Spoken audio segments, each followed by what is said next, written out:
Thank you. What's up? Hey, we're gonna talk about Metro Boomin, a series of tweets he Metro shared. Boomin wants some more. Word. Yes. Joe, we're looking for your Joe, expertise. bro, on this. yes. I don't know why he's in such a good mood today. Metro Boomin wants some more. I love Metro Boomin now. Now? Yes. He was always great. But anyway, I've never met him. I don't know. we want to find out what you know about Mike Caren and APG. So APG is a division of Atlantic Records. Metro Boomin got on Twitter, shared a few tweets saying basically stay away from them, they're vultures. He says it's demeaning to take advantage of hungry artists, producers, and writers who spend their whole life trying to make music. And he made sure to say it's specifically directed at Mike Caren, not just, there are a lot of executives at Atlantic who've actually helped him. So Mike Will jumped in and supported this, London on the Track. It seems like they've had some bad experiences up there as well. Joe, can you tell us a little bit about Mike Caren and APG? No. Come on. No. I don't know very much about, I don't know as much as I would like to. Okay, but you know more than the average Mike fan. Caren, I mean, I was working on my Mike Caren expose a few weeks ago, but why? I don't remember why I was working on it. Why Catch Me was, Outside, Bad girl, Barbie, and Bad all that Barbie, shit. Bad Barbie, Did they right? cut you a check to shut up? Or So I did, no, not at all. These labels won't fuck, they already know. I'm a fucking maverick, nigga. But Bad Barbie. So that signing was so bonkers to me that I wanted to do some research on the person that signed her, which happened to be Mike Caren. I didn't have so much information on him, but in doing some research, everything that he alluded to, and that's why I didn't, like, there's no more really to say. Everything that he said was everything that I had heard in doing my research. That Did you hear Mike stories from Caren, other artists? 100%. Mike Caren is not very well liked, not only by the musicians that he's worked with, but some of the executives that he's worked with as well. It appears that he's liked by Atlantic, though, because it appears that he's making them some money. Slow down. No? Disagree? And that's where my Mike Caren expose comes in. Because Mike Caren seems to have lucked out into some pretty fortunate situations when you read up on him. It made me say, how did he even land some of these situations? I think I can answer it. I won't answer it here, so we'll just deal with the topic. Where are you going to answer it? When I do more research. I want to confirm. Joe the sleuth. Yeah, I don't like talking about shit that's just speculate. Like, I want to get to the bottom of it, investigative journalism. So that's my responsibility. Bringing it back. Well, somebody in journalism has to be responsible. We can't just say shit for clicks and likes and shit. But Mike Caren. So I love Metro Boomin going on this rant about him. His motto is not to follow the talent, it is to follow, I mean, and we've had this conversation up here a lot, what appears to be Atlantic's new motto of just following anybody with a following. So, but we knew that.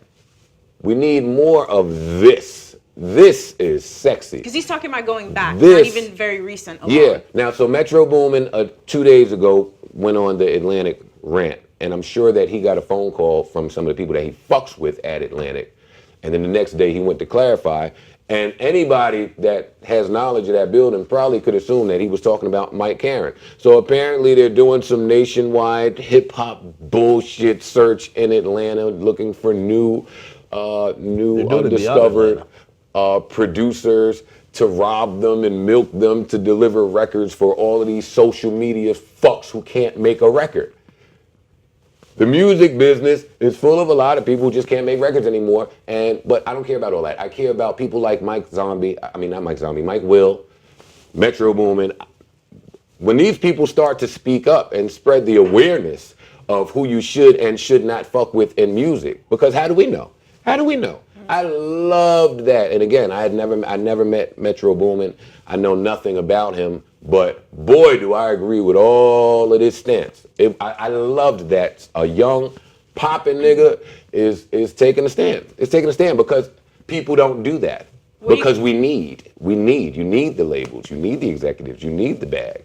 When niggas got it right now, ain't no agenda, just tell the truth. But what do you think about what Mike Will said? So he said in 2012, you looked at him and basically was like, you don't have any hits. Of course, Mike Will has had many, many hits over the past few years. Especially he said that they have a book. It sounds like an instruction booklet on how to create a hit. Yeah, well, I mean, it alluded to kind of what we've seen over the last couple months, and my takeaway from the whole thing was the divide between artists and producers who care about the art, and they're saying that at least this portion of Atlantic, because I've spoke to a lot of people from Atlantic who are signed or who have situations there, and they say no, it's not the entire Atlantic.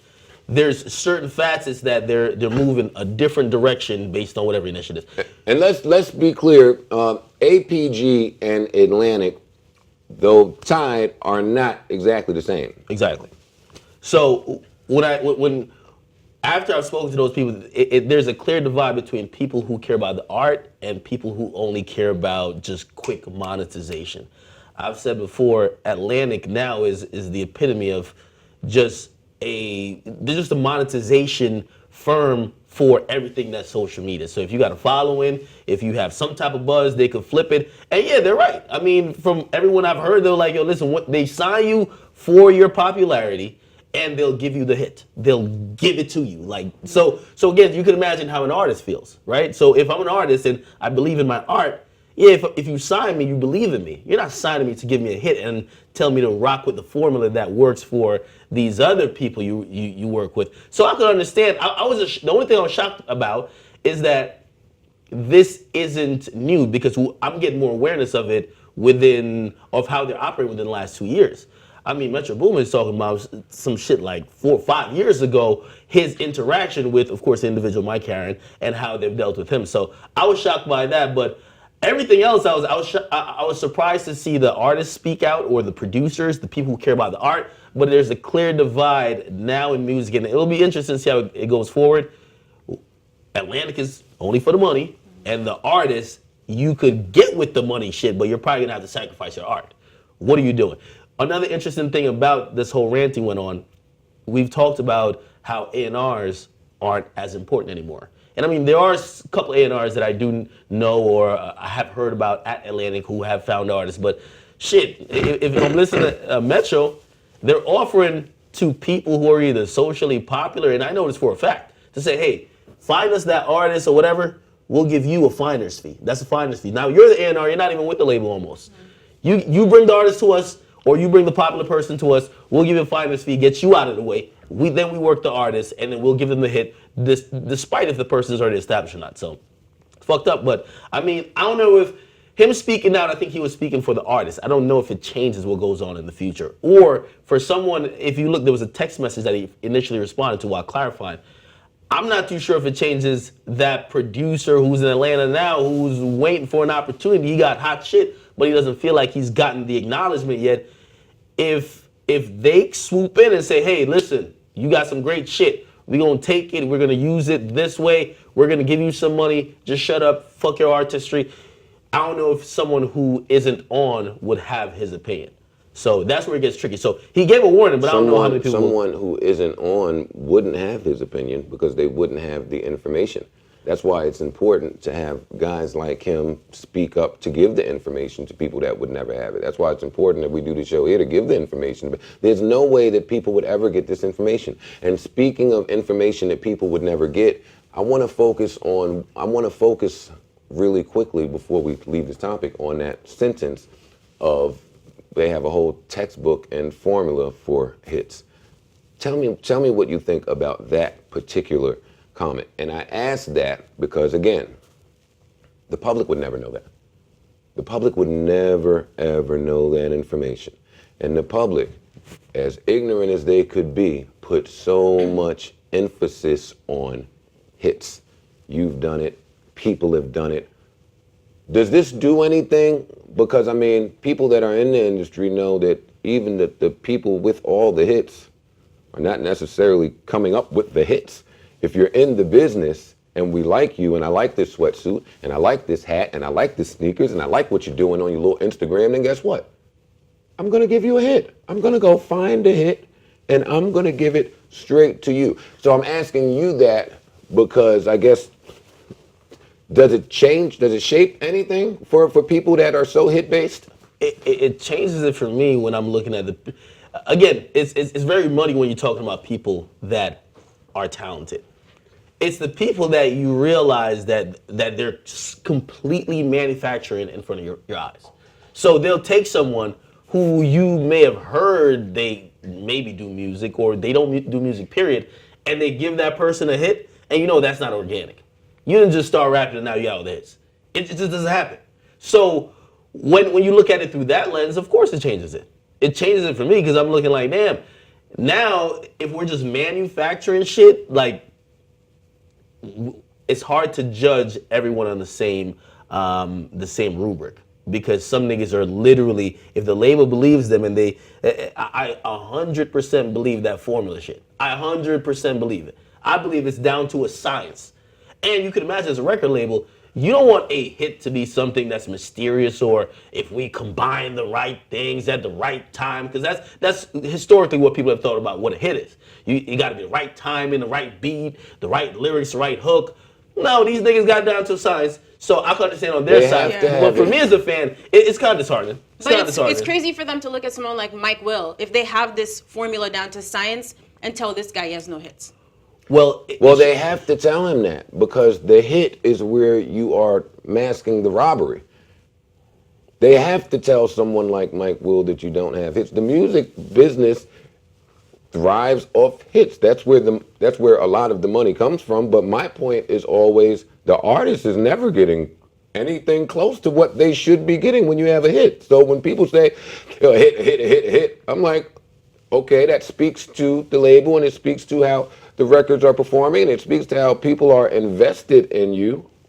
And that's why I wanted to do that show here where we actually talk about all the different places in music that you can make money. We never got to that. But I think the more information that people have, the public, the buying public, the less they're so obsessed with hits, the more that they start to just support all the other ways that their favorite artists get money. The day that starts to happen, well, and it's happening now, but the day it happens more aggressively, these labels better look out. And by the way... And that is the tone now.